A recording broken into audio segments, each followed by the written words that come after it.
Sir Keir did the thing, you know, the racist thing again.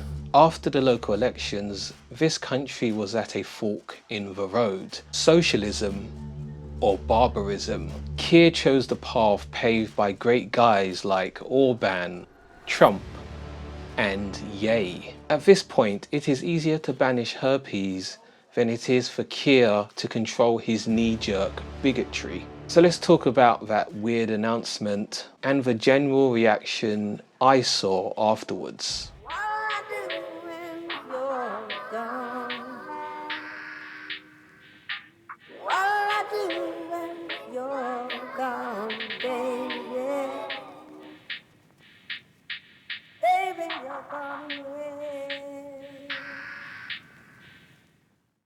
Today, this Labour government is shutting down the lab.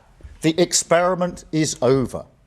We will deliver what you've asked for time and again, and we will take back control of our borders. I'm doing this because it is right, because it is fair, and because it is what I believe in. Now, in a diverse nation like ours, and I celebrate that, these rules become even more important.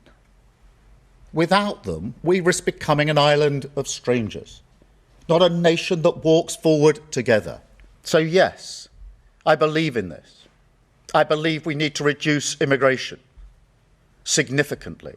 We talked last week about the great rebuilding of this country after the war. Migrants were part of that, and they make a massive contribution today. And you will never hear me denigrate that. This is completely different from what Starmer was saying in 2019 at the baby age of 56 years old. We welcome migrants. We don't scapegoat them. Low wages, poor housing, poor public services are not the fault of migrants and people who've come here. They're political failure. Political failure. So we have to make the case for the benefits of migration. It's easy to say Keir's a liar, fascist, psychopath, all of the above, but it has to be said that the people around him are enabling it all. Not a single senior Labour MP have shown disgust at this proposed change in the law. But to be fair, they might be too busy being domestic terrorists to notice. Have you reconsidered at all scrapping the pensioners' winter fuel payment, given that it's made them cold, it's made you lose votes? We had to make a number of difficult decisions when we came into office last year to stabilise the public finances after the mess that the Conservatives left them in. But I do understand people's concerns, their ongoing concerns about the cost of living, whether that is families or indeed pensioners. You scrapped the winter fuel payment for pensioners. Are you reconsidering that at all? But that policy stands. It was necessary to put the public finances on a firm footing. But I do get people's concerns about the cost of living. Fuck off. What are you going to do about the backlash from voters around your welfare cuts? Are you going to change course now? I think we are absolutely right to say it is not good enough that 2.8 million people have been written off out of the workplace due to long-term sickness. 1 million young people not in education, employment or training.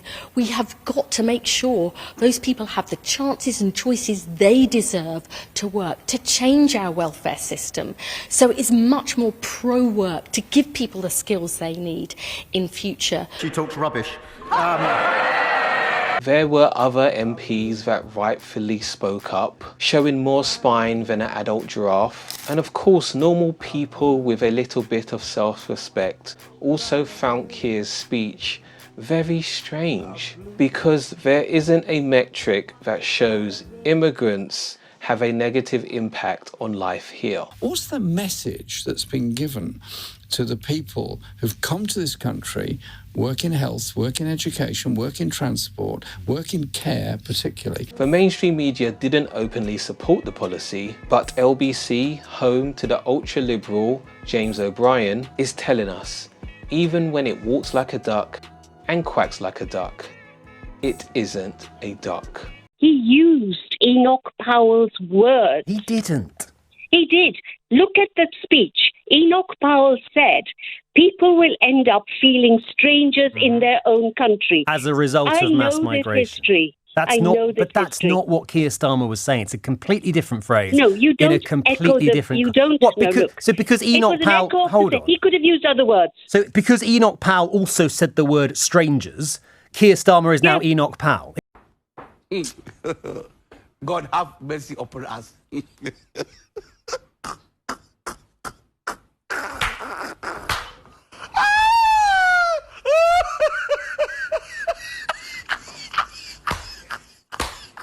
Self-described left-wing outlets also displayed some opposition.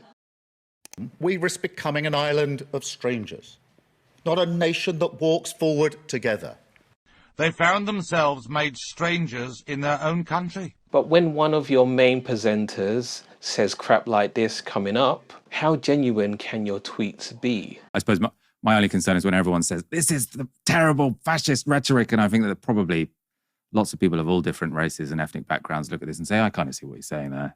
You know, I feel like the feigning of outrage is, well, not necessarily that everyone is feigning it. I feel like the outrage is potentially a little bit overdone.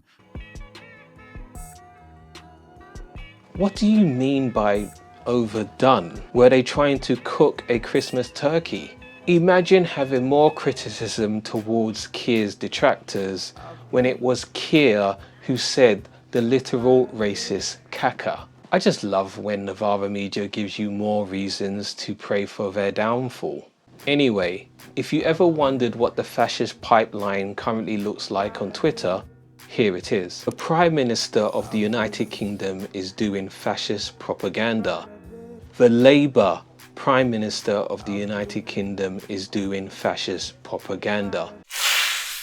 If you are curious what that sound was, the entire voter base of the Reform Party were just heard simultaneously ejaculating. But when people come to our country, they should also commit to integration, to learning our language. The funniest thing about this policy being, if the world had reciprocal requirements, English people wouldn't even be able to get as far as the island of Ireland. What does this all mean for people that are not headbangers? It's quite obvious that the Labour Party couldn't be pulled left by a bulldozer. We lost. It's time to pack it up. Keir Starmer has broken the Labour Party. There needs to be a new left-wing party that is actually left-wing. A party as far left as Reform is far right. In my opinion, this isn't the Green Party.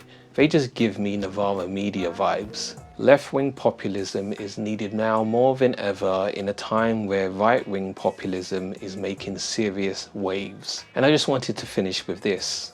At the same time Keir was making his rivers of blame speech, I was sitting in a mosque, spending the evening with Muslim men and speaking about the importance of men's health. I'm not religious, and I'm not saying the men in there shared the same politics or values as me. What I am saying is that the intersections of our identities took a back seat because humans were simply sharing a moment. I don't believe we are an island of strangers.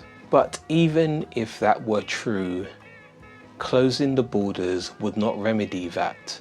Providing opportunities to bring different people together promotes community cohesion, community pride, and turns strangers into friends. The irony of neoconservative capitalism reinforcing hyper-individualism and then turning around to say we are an island of strangers is not lost on me. Keir, we just wanted lower utility bills. You don't need to start murdering migrants at the border. Anyway, like, share, subscribe, and I will see you in the next one.